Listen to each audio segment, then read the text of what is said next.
Seigneur, parle-nous, enseigne-nous pour le salut de nos âmes.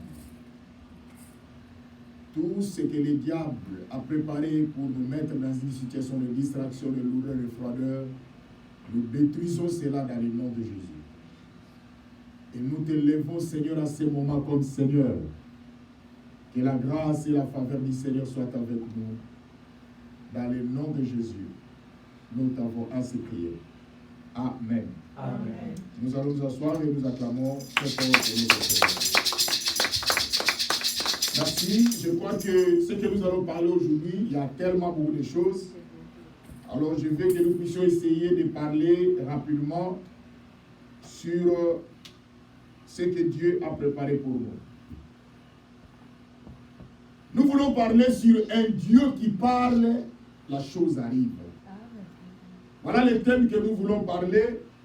Vous savez vous-même par l'inspiration du Saint-Esprit, je serai capable de vous dire à quel moment que nous allons terminer cet enseignement parce que nous croyons à la progressivité de la révélation selon l'inspiration que le Seigneur va nous accorder. Un Dieu qui parle et la chose arrive. Nous allons commencer d'abord dans Genèse, chapitre 2. Je crois que ce sont des textes que nous avons toujours l'habitude de lire. Du verset 15 jusqu'au verset 24. Mais ce qui est plus important pour nous, nous allons nous limiter du verset 27, et 17 plutôt. Mais nous allons lire ensemble avec vous jusqu'au verset 24 pour avoir l'idée maîtresse. Genèse chapitre 2, du verset 15 jusqu'au verset 24. Suivez très bien le texte. L'Éternel Dieu prit l'homme et le plaça dans les jardins d'Éden pour les cultiver et pour les garder. L'Éternel Dieu donna cet ordre à l'homme. Tu pourras manger de tous les arbres du jardin, mais tu ne mangeras pas de l'arbre de la connaissance du bien et du mal. Car les jours où tu en mangeras, tu mourras. L'Éternel Dieu dit, il n'est pas bon que l'homme soit seul. Je lui ferai une aide semblable à lui. L'Éternel Dieu forma de la terre tous les animaux des champs et tous les oiseaux du ciel, et il les fait venir vers l'homme pour voir comment il les appellerait. Et afin que tous êtres vivants portant les noms que lui donnerait l'homme, et que l'homme donna des noms à tous les bétails, aux oiseaux du ciel, à tous les animaux des champs. Mais pour l'homme, il ne trouva point d'aide semblable à lui. Alors l'Éternel Dieu fit tomber un prophète sommeil sur l'homme, qui s'endormit, il prit de ses côtes et referma la chair à sa place. L'Éternel Dieu forma une femme de la côte qu'il avait prise de l'homme. Et il l'amena vers l'homme. Et l'homme dit, voici cette fois, celle qui est os de mes os et chair de ma chair, on l'appellera femme, parce qu'elle a été prise de l'homme. C'est pourquoi l'homme quittera son père et sa mère, s'attachera à sa femme et ils deviendront une seule chair. Voilà l'Église. Ce que nous avons voulu d'abord vous expliquer par rapport à ce que nous venons de lire. Mais retournons maintenant du verset 15 jusqu'au verset 17 pour avoir l'idée maîtresse. J'ai donné ce texte pour vous montrer seulement comment Dieu a donné l'ordre sur l'interdiction de ne pas manger le fruit de la connaissance du bien et du mal. Et j'ai démontré dans notre texte que comment l'homme était seul, Dieu va créer une femme pour l'accompagner. Tout ça j'ai donné pour avoir l'idée comment les choses s'est évolué. Du verset 15, l'Éternel Dieu prit l'homme et le plaça dans les jardins d'Éden pour les cultiver et pour les garder. Ça, c'est la responsabilité que Dieu donne à l'homme. L'Éternel Dieu donna cet ordre à l'homme. La Bible ne parle pas que l'Éternel donna cet ordre à la femme. Il donne l'ordre à l'homme. Tu pourras manger de tous les arbres du jardin, mais tu ne mangeras pas de l'arbre de la connaissance du bien et du mal. Regardez enfin. Car le jour où tu en mangeras, tu mourras. L'église, regardez que Dieu est en train de donner l'ordre à l'homme. Dieu est en train de dire à l'homme que tu peux manger de tous les arbres du jardin, mais ce qui est au milieu du jardin, tu ne mangeras pas. Et la Bible nous dit que Dieu est en train de dire à l'homme les jours que tu en mangeras. Parce que quand Dieu parlait, l'homme n'avait pas encore mangé. C'est pour cela que tout est en train de passer au futur. Il dit, mais tu ne mangeras pas de l'arbre de la connaissance du bien et du mal. Car les jours où tu en mangeras, tu mourras. Regardez l'église. Les jours que tu en mangeras, tu mourras. Retournons maintenant dans Genèse chapitre 3. Allez maintenant dans le chapitre 3. Regardez là-bas, c'est juste du verset 3, du verset 1 jusqu'au verset 24. Là, vous allez lire à la maison, mais nous allons nous limiter seulement du verset 6. Mais si vous lisez dans les textes du verset 1 jusqu'à 24, je vais vous faire lire du verset 14 à 15 et je vais vous faire retourner dans le verset 6. Pourquoi je parle de ça? Parce que je vous ai promis l'église, des choses que nous allons parler, nous n'allons pas échapper. Regardez. Nous sautons d'abord du verset 6, mais nous allons retourner. Allons-y du verset 14 à 15. Regardez ce que la Bible nous dit. L'Éternel dit au serpent, là, après avoir mangé, puisque tu as fait cela, tu seras maudit entre tous les bétails et entre tous les animaux des champs. Tu marcheras sur ton ventre et tu mangeras de la poussière tous les jours de ta vie. Dans le verset 15, je mettrai inimitié entre toi et la femme, entre ta postérité et sa postérité. Celle-ci t'écrasera la tête et tu lui blesseras les talons. Ça, c'est une promesse après avoir mangé. Nous y arriverons. Parce que dans cet enseignement, je suis en train de prendre des choses que vous allez comprendre. Si vous ne comprenez pas maintenant, vous allez suivre notre chaîne YouTube pour comprendre ce que je suis en train de parler. J'ouvre la parenthèse et je referme. Nous retournons maintenant dans le verset 6 pour comprendre ce que nous sommes en train de parler dans notre terme. Regardez dans le verset 6. La femme vit que l'arbre était bon à manger. La femme vit. Si vous regardez l'église, quand j'ai donné le texte là-bas, j'ai parlé de l'histoire que Dieu donne l'ordre à l'homme. La femme n'était pas encore créée. Et j'ai démontré encore que jusqu'au verset 4, quand Dieu va créer la femme, quand Dieu va donner d'abord à la responsabilité à l'homme de donner le nom aux animaux, et la Bible dit que Dieu ne trouva pas une naine semblable à lui. Et Dieu va lui créer une femme. La femme va venir. Je suis en train de montrer comment que la situation était avant la femme et après la femme. C'est ce que je suis en train de montrer. Mais ce que nous sommes en train de parler, c'est notre thème, un Dieu qui parle et la chose arrive. Nous avons lu ensemble avec vous où Dieu est en train de dire à l'homme, dans le verset 15 et 17, il dit, le jour que tu en mangeras le fruit, tu mourras. Dieu est en train de dire à l'homme. Mais regardez dans le verset 6. La femme vit que l'arbre était bon à manger et agréable à la vue, et qu'il était précieux pour ouvrir l'intelligence. Elle prit de son fruit et en mangea. Et elle a donné aussi à son mari qui était auprès d'elle. Et il en mangea. Les deux vont manger ce que Dieu avait interdit. Mais Dieu avait dit à l'homme, le jour que tu en mangeras, tu mourras. Mais regardez en bas, la vie va continuer. L'homme et la femme ne vont pas mourir. Ils restent vivants. Et maintenant, nous sommes en train de nous poser la question.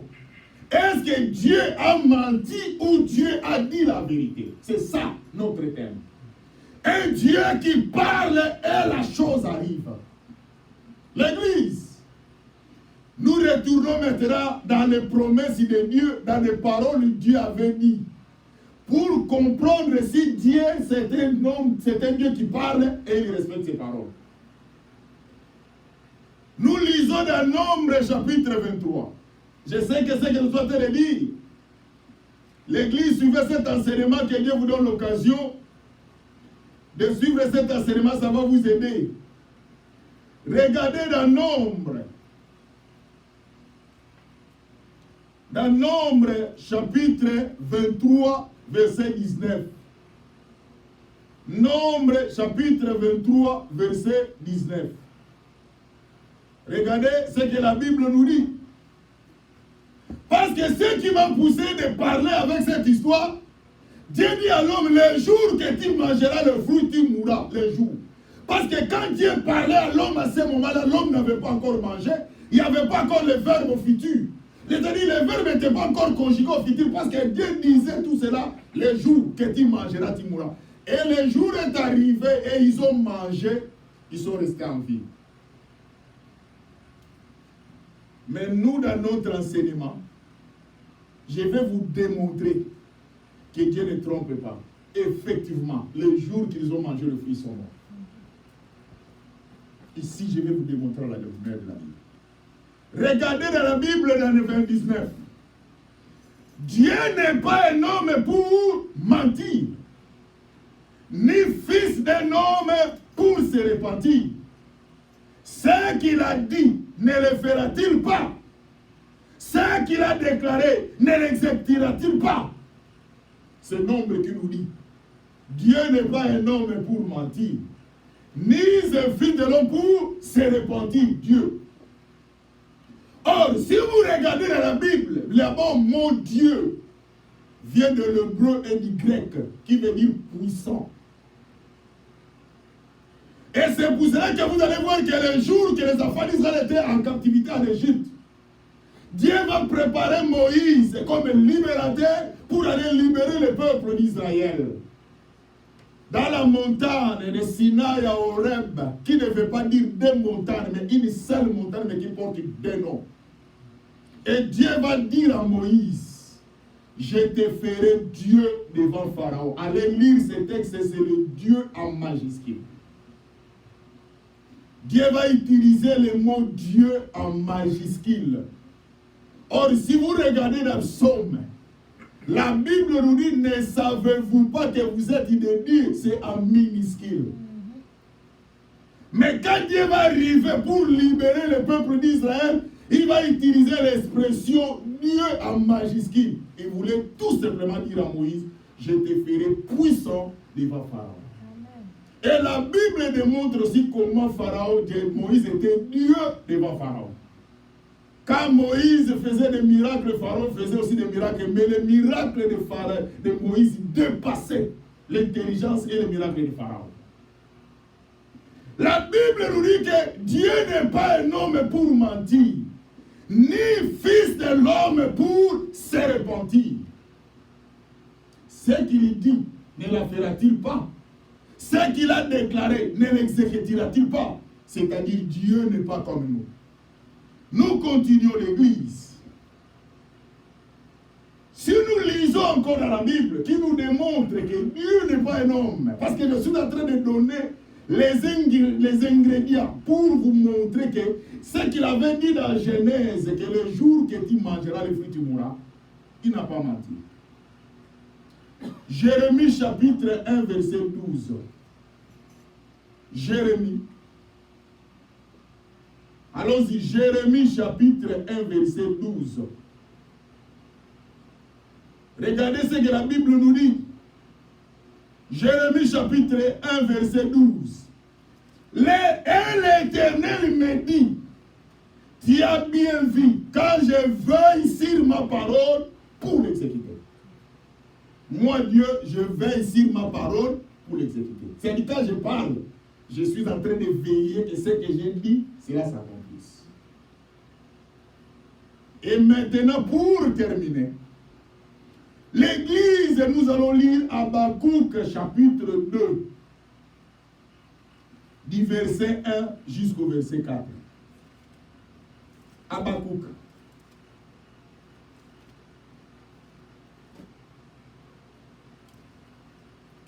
Habakkuk chapitre 2, du verset 1 jusqu'à verset 4.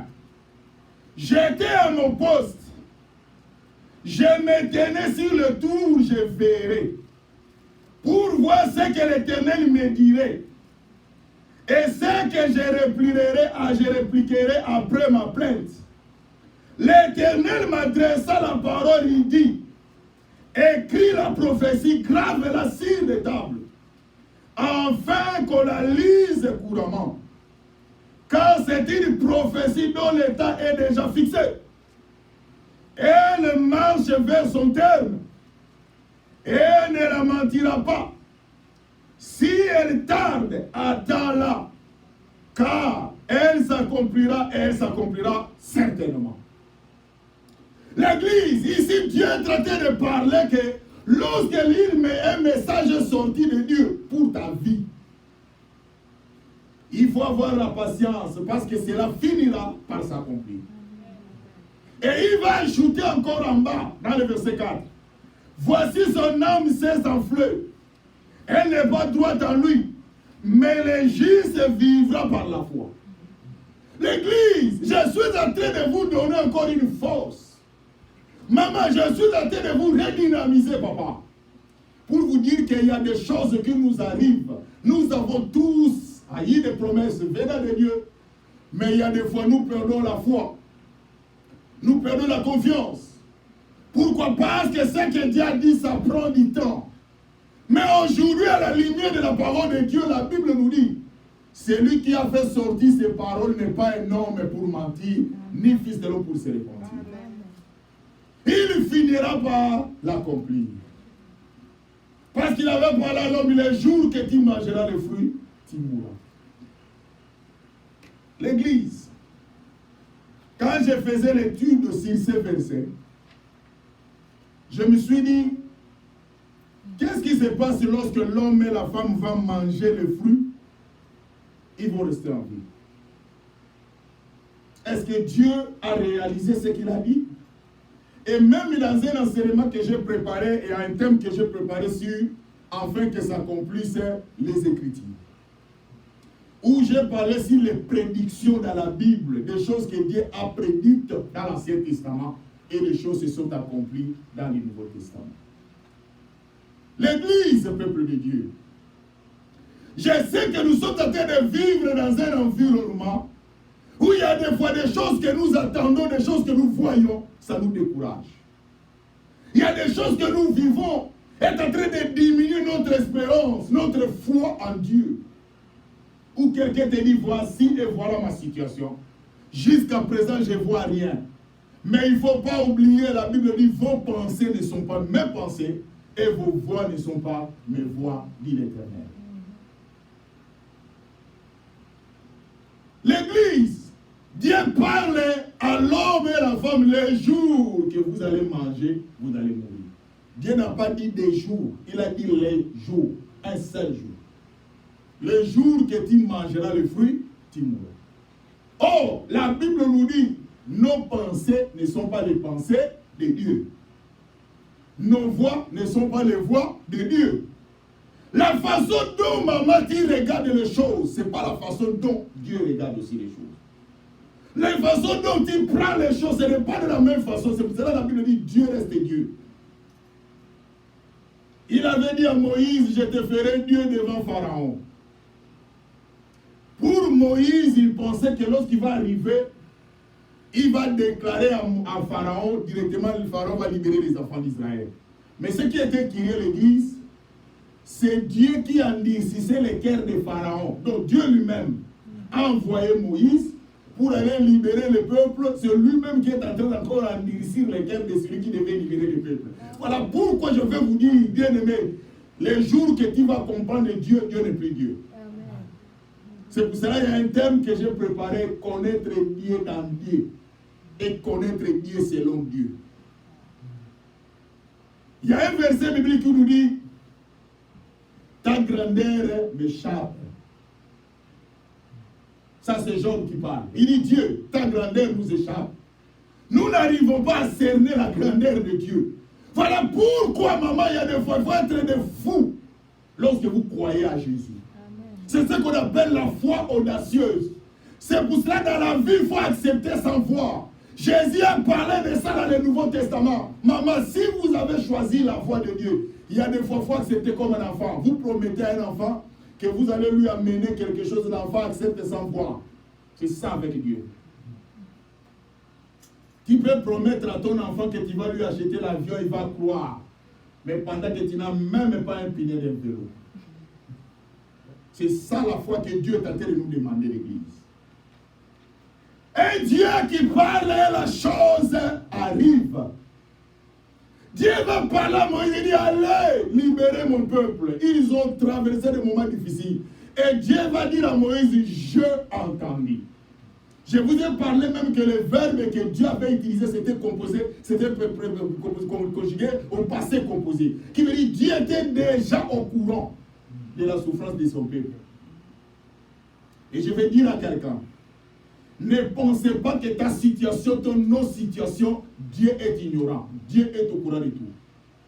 Ce n'est pas à nous de lui apprendre nos situations, nos besoins. C'est pour cela que la Bible nous dit, fais de l'Éternel tes délices, il donnera ce que ton cœur désire. Comment il sait ce qu'est le désir de ton cœur? C'est-à-dire qu'il est déjà au courant de ton désir.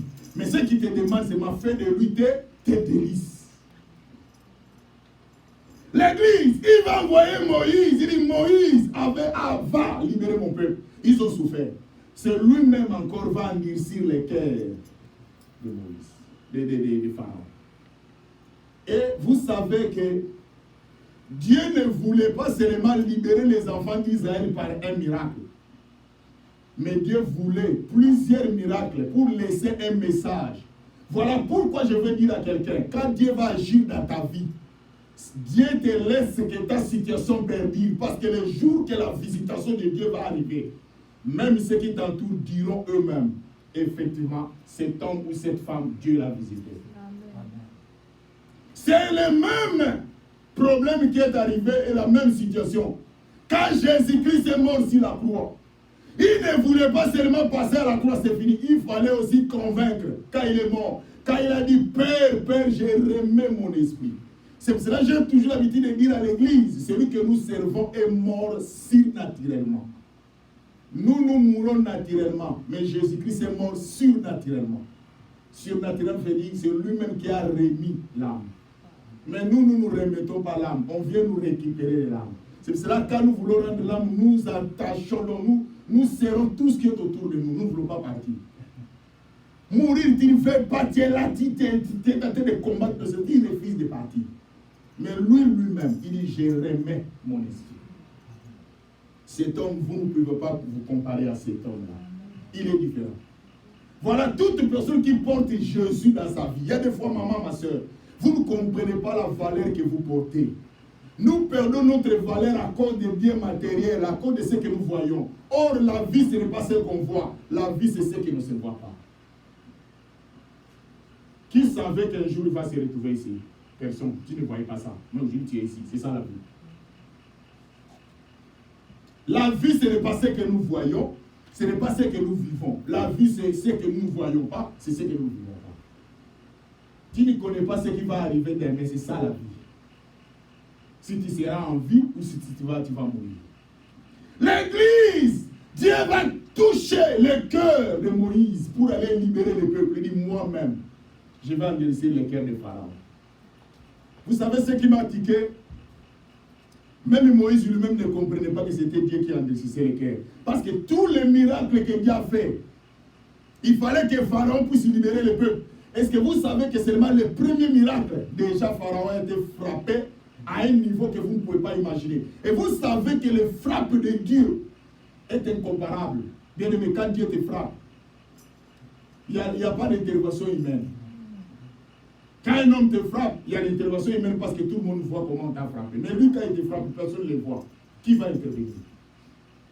Et la Bible nous dit, c'était Dieu voulait que le dernier miracle, pour que son peuple soit libéré, que ça reste l'histoire, la Bible dit tous les premiers-nés vont mourir pour que Pharaon libère. Et maintenant, on pose la question.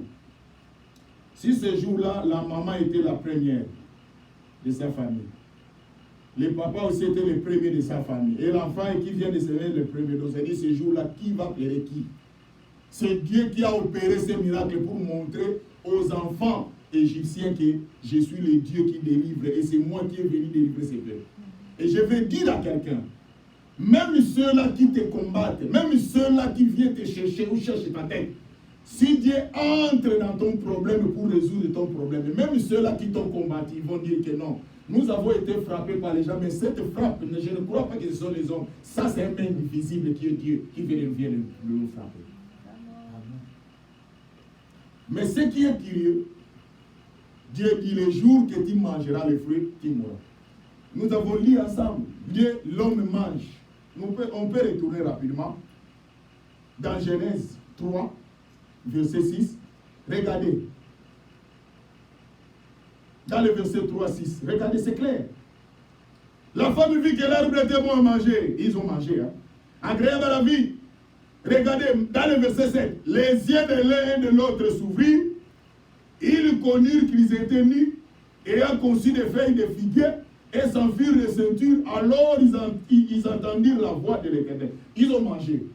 Ils sont toujours vivants. Ça, c'est soit de vous faire lire pour voir que quand ils ont mangé, ils sont restés vivants. Et mais la Bible nous dit quand Dieu parle, il n'est pas un homme pour mentir. Ce qu'il dit, il réalise. C'est-à-dire qu'il fallait qu'ils meurent. Mais maintenant, la question, pourquoi ils ne sont pas morts? Mais moi, je vous prouve qu'ils sont morts. Regardez maintenant. Alors ils entendirent la voix de l'Éternel qui parcourait les jardins. Vers le soir, l'Éternel, l'homme et sa femme se cachaient loin de la face de l'Éternel, au milieu des arbres du jardin. Mais l'Éternel appela l'homme et lui dit, où es-tu? Il répondit, j'ai entendu ta voix dans les jardins. Même si on répond, mais ça dans la dissertation, Adam devait prendre zéro. Parce qu'on lui pose la question, où es-tu? Il dit, je suis ici. Mais voilà la réponse. J'ai entendu ta voix dans les jardins, j'ai eu peur parce que je suis nu et je me suis caché. Ça, c'est une réponse contradictoire. On te pose la question, tu viens d'où? Tu réponds, je suis en bonne santé. Je suis donc... Même si quelqu'un qui est là, il se pose la question, qu'est-ce qui ne va pas? En principe, si dans notre époque, on va prendre Adam directement dans le CNPP. CNPP est du Centre neuropsychopathologie. Parce que ce n'est pas normal. Mais heureusement, à cette époque, Dieu savait que ce n'est pas la folie, mais c'est normal. Il dit maintenant, c'est tout simplement un prétexte. L'Éternel, il dit, qui t'a appris que tu es nu? Dieu aussi, c'est l'ironie du sort. Il fait aussi l'ironie du sort. Qui t'a appris que tu es nu? Est-ce que tu as mangé de l'arbre dont je t'avais défendu de manger? Dieu lui pose la question. Or, Dieu est déjà au courant. Parce que je vais vous dire, Dieu savait qu'ils ont déjà mangé.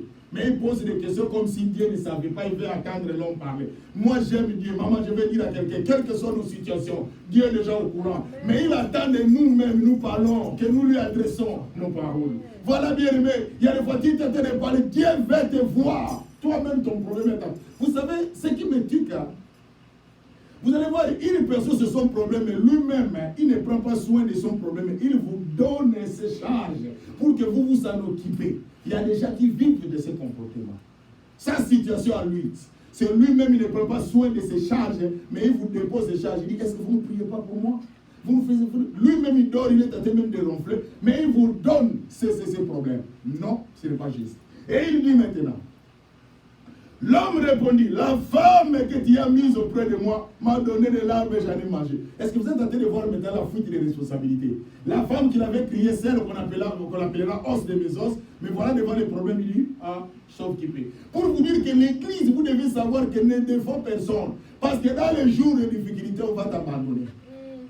Je vous ai donné même un jour un exemple. Vous pensez que quand les lions entrent dans cette maison, vous pensez que moi je vais rester ici, que non, lion ne mangez pas parce que moi je suis le pasteur, prends mon corps. Non, je vous dis que vous serez surpris. Ici la fenêtre est fermée, mais je suis déjà dehors. Pour vous dire que chacun sauve sa peau. L'église, il dit, l'homme répondit, la femme que tu as mise auprès de moi m'a donné de l'arbre et j'en ai mangé. Donc maintenant, il faut commencer à ça maintenant le partage des responsabilités. Et maintenant, l'Éternel lui dit à la femme, pourquoi tu fais cela? La femme répondit, ça, j'ai déjà vu les gens faire des jeux qu'on faisait, des jeux de cache-cache. Ça, c'est la même chose. Quand Dieu vient à l'homme, l'homme dit c'est la femme. Tu as dit, Dieu, occupe-toi de celui que tu m'avais envoyé. Dieu vient chez la femme dit, ce n'est pas moi, occupe-toi du serpent que tu avais créé. Donc c'est dit, ces gens sont en train de blaguer avec Dieu. C'est pour cela que Dieu va conclure. Il dit, l'Éternel dit au serpent, puisque tu as fait cela, tu seras maudit entre tous les bétails, entre tous les animaux des champs, tu marcheras sur ton ventre. Donc, c'est-à-dire même les serpents, aujourd'hui, nous apprenons qu'ils ne marchaient pas dans les ventres avant. C'est sûr et certain qu'ils marchaient comme nous, je ne sais pas.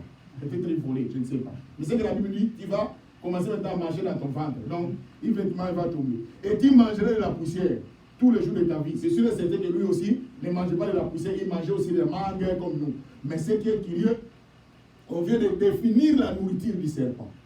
Et il ajoute maintenant, c'est pour cela que le serpent est toujours colérique. Hein?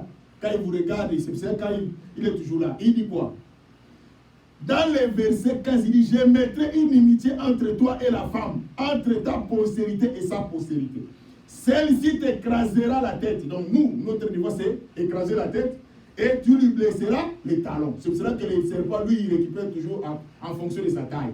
C'est pour cela qu'il faut faire aussi attention quand quelqu'un avec sa taille, il faut fonctionner. Dans la vie, fonctionne avec la taille que tu as. Si tu as une taille, respecte la taille, fonctionne. N'allez pas chercher une taille que tu n'as pas. Parce que tu risques de faire des choses qui n'existent pas. Et il dit à la femme, j'augmenterai la souffrance de tes grossesses. Tu enfanteras avec douleur et tes désirs te porteront vers ton mari, mais il dominera sur toi. C'est pour cela que vous voyez même quand une femme est entrée dans la grossesse, elle est entrée de mettre au monde. Allez assister, vous allez voir. Mettez même la caméra, vous allez voir des injures qui sortent. C'est seulement son mari. Donc, tout ça, c'est quoi? C'est la Bible qui nous dit. Et bien aimer l'Église, ce qui est plus important. Mais nous allons retourner maintenant. Regardez le verset qui nous dit. Et de là que vous allez comprendre que Dieu n'est pas un homme pour mentir. Psaume chapitre 90, verset 4. Nous allons nous limiter ici. Psaume chapitre 90, regardez, Dieu avait dit les jours que tu mangeras. Dieu avait dit les jours. Et nous allons continuer cet enseignement. Psaume chapitre 90. Psaume 90, verset 4. J'aime ces versets. J'aime la Bible et la parole de Dieu. Psaume chapitre 90, verset 4. Regardez l'Église. Dans le verset 4. Regardez ce que la Bible dit. Vous êtes là? Car 1000 ans sont à tes yeux comme les jours d'hier. Quand il ne pleut, et comme une veille de la nuit. Donc, un jour dans les yeux de Dieu, c'est combien? 1000 ans. Nous voyons un jour, mais pour Dieu, un jour veut dire 1000 ans. Il dit, les jours que tu mangeras le fruit, tu mourras. Donc, 1000 ans, les jours que tu mangeras, tu mourras. Mais or, Adam et Ève viennent d'être créés. Ils n'ont pas encore atteint 1000 ans. Donc, un jour n'a pas encore atteint, n'a pas encore terminé. Est-ce que Dieu a menti? Non. Nous allons arriver. L'Église, parce que c'est la parole de Dieu, je vais nous limiter ici, mais j'ai voulu d'abord vous donner un verset biblique pour clôturer, afin de vous faire comprendre. Nous allons maintenant lire Genèse, chapitre 5, verset 5. Genèse.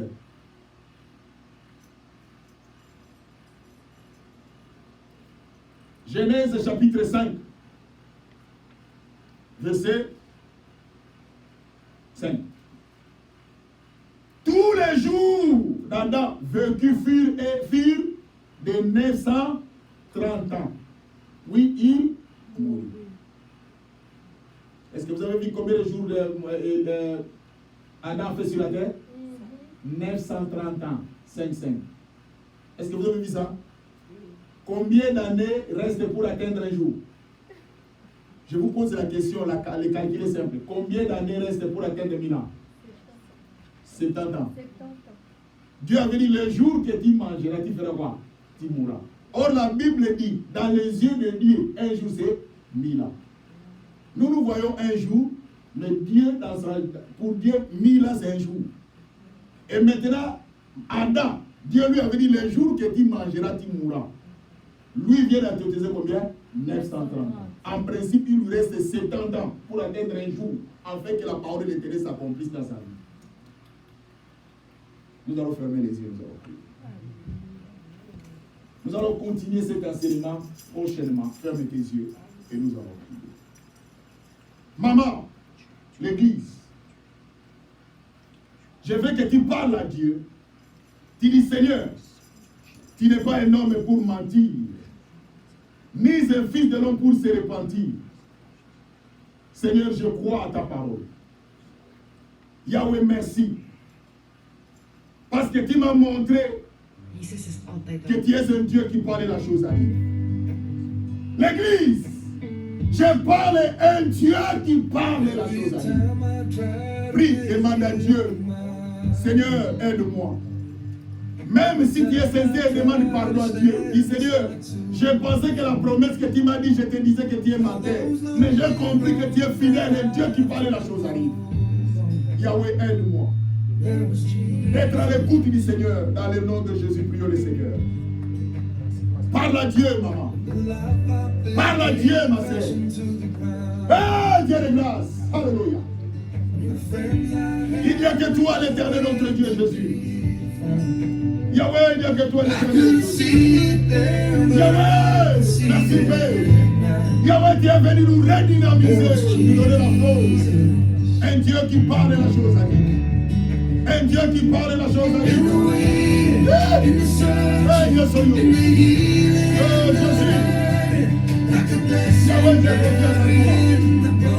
Yahweh, je m'attacherai à toi quelque fois. Jésus.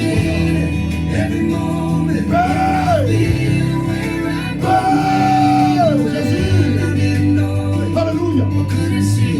Yahweh, il n'y a que toi l'Éternel des armées. Yahweh, ne nous paie, il n'y a que toi l'Éternel. Yahweh, j'avais perdu l'espoir. J'avais perdu la confiance. Je pensais que ce que tu as dit dans ma vie, c'est la réalité de la part. Ce que tu as parlé, c'est la réalité de la part. Mais Yahweh, j'ai compris. Yahweh, que tu es un Dieu qui parle la chose à lui. Yahweh, il n'y a que toi l'Éternel notre Dieu. Yahweh, il n'y a que toi l'Éternel notre Dieu. Yahweh, il n'y a que toi Père.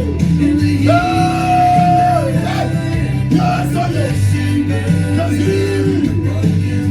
Il n'y a que toi l'Éternel des armées, papa. Merci Père. Merci Jésus. Merci Père. Merci Jésus. Merci Jésus. Yahweh, il n'y a que toi l'Éternel des armées, papa. Nous avons compris, papa. Il n'y a que toi l'Éternel, papa. Merci Père. Merci Merci le roi du roi. Il n'y a que toi l'Éternel Jésus. Oh Père, bénis ce peuple. Bénis cette église. Que les portes s'ouvrent dans leur vie, papa. Qu'ils aient la confiance et la foi en Jésus. Les justes vivra par la foi. Yahweh, notre foi, c'est ça notre clé. Yahweh, marche avec nous. Il n'y a que toi l'Éternel notre Dieu, Père. Dans le nom de Jésus. Dans le nom puissant de Jésus. Nous t'avons ainsi prié. Amen. Nous acclamons très fort.